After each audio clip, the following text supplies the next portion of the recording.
गुजरात में स्थित सूरत सिटी पूरी दुनिया की डायमंड कैपिटल है। दुनिया के 10 में से 9 डायमंड सूरत में पॉलिश किए जाते हैं।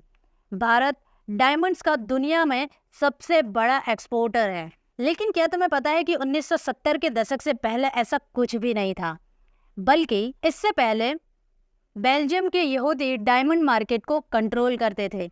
तो फिर ये कैसे बदला? कैसे सूरत पूरी दुनिया का डायमंड कैपिटल बना? सूरत पूरी दुनिया का डायमंड कैपिटल बना एक कम्युनिटी की वजह से, और वो कम्युनिटी है जैन कम्युनिटी। आगे बढ़ने से पहले ये समझते हैं कि डायमंड एंड कंज्यूमर तक कैसे पहुंचता है। Step 1, exploration. जैसा कि नाम से ही पता चलता है, इसमें अलग अलग जगहों को ढूंढा जाता है जहां पर डायमंड्स मिल सकते हैं। Step 2, mining. लोकेशन ढूंढने के बाद डायमंड्स निकालने के लिए खुदाई की जाती है। Step 3, sorting. इस स्टेप में डायमंड्स को उनके साइज, आकार, क्वालिटी और कलर के बेस पर अलग किया जाता है। Step 4, manufacturing. इस स्टेप में डायमंड्स मैन्युफैक्चरिंग कंपनीज डायमंड्स को कट और पॉलिश करती हैं। Step 5, wholesaling. जब डायमंड रेडी टू सेल हो जाते हैं, तब इन डायमंड्स को होलसेल मार्केट में बेच दिया जाता है। यहाँ से रिटेलर्स और ज्वेलरी मैन्युफैक्चरर्स इन डायमंड्स को खरीदते हैं। Step 6, jewellery manufacturing. Jewellery manufacturers in diamond से नेकलेस, ईयररिंग्स, ब्रेसलेट और रिंग्स जैसी ब्यूटीफुल ज्वेलरीज बनाते हैं। Step 7, retail sale.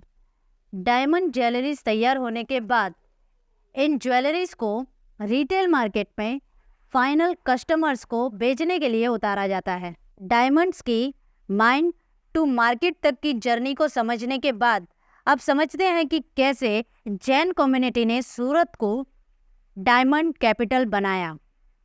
1970 के दशक से पहले बेल्जियम के यहूदी 3 रीजंस की वजह से पूरे डायमंड मार्केट को कंट्रोल कर रहे थे।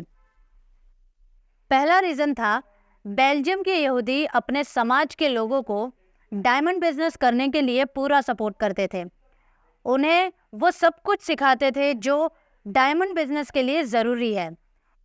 दूसरा रीज़न था, अगर इनके बीच में कभी झगड़ा या कोई डिस्प्यूट होता था तो यहूदी मध्यस्थ को अपॉइंट करते थे, जो कि झगड़े को सुलझाने का काम करता था। तीसरा रीज़न था, जो बेल्जियम के यहूदी नहीं हैं, उन्हें कोई सपोर्ट नहीं मिलता था अपना डायमंड बिजनेस स्टार्ट करने के लिए। जेन्स ने डायमंड मार्केट में एक गैप नोटिस की। उन्होंने देखा कि डायमंड मार्केट में सिर्फ बड़े डायमंड्स ही सेल हो रहे हैं। बाकी के छोटे डायमंड्स को डायमंड डस्ट समझकर फेंक दिया जाता था, क्योंकि इनकी बाजार में डिमांड नहीं थी और इन्हें कट और पॉलिश करना भी मुश्किल था। जेन्स ने इस डायमंड डस्ट में $1 मिलियन अपॉर्चुनिटी देखी। जेन्स ने इस डायमंड डस्ट को कम दाम पर खरीदा, भारत भेजा और इसे कट और पॉलिश करके फिर से बेल्जियम के ज्वेलर्स को बेच दिया। बेल्जियम के यहूदी इसे बिल्कुल ही इनसिग्निफिकेंट मार्केट मानते थे, स्मॉल मार्जिन और लो कॉस्ट की वजह से। बेल्जियम के यहूदियों के लिए टारगेट कस्टमर थे अमीर लोग, जो कि बड़े डायमंड्स खरीद सकते थे, जबकि जेन्स ने मिडिल क्लास लोगों को अपना टारगेट कस्टमर बनाया, जो कि बड़े डायमंड्स नहीं खरीद सकते थे लेकिन छोटे डायमंड्स खरीद सकते थे। इससे बाजार में छोटे डायमंड्स की मांग बढ़ी। आज सूरत किसी एक पर्सन या किसी एक कंपनी की वजह से डायमंड कैपिटल नहीं है, बल्कि जैन कम्युनिटी के कलेक्टिव कंट्रीब्यूशन की वजह से है। जेन्स ने अंदर ही अंदर कंपटीशन करने की बजाय कोलैबोरेट किया और इंटरनेशनल मार्केट में कम्पीट किया।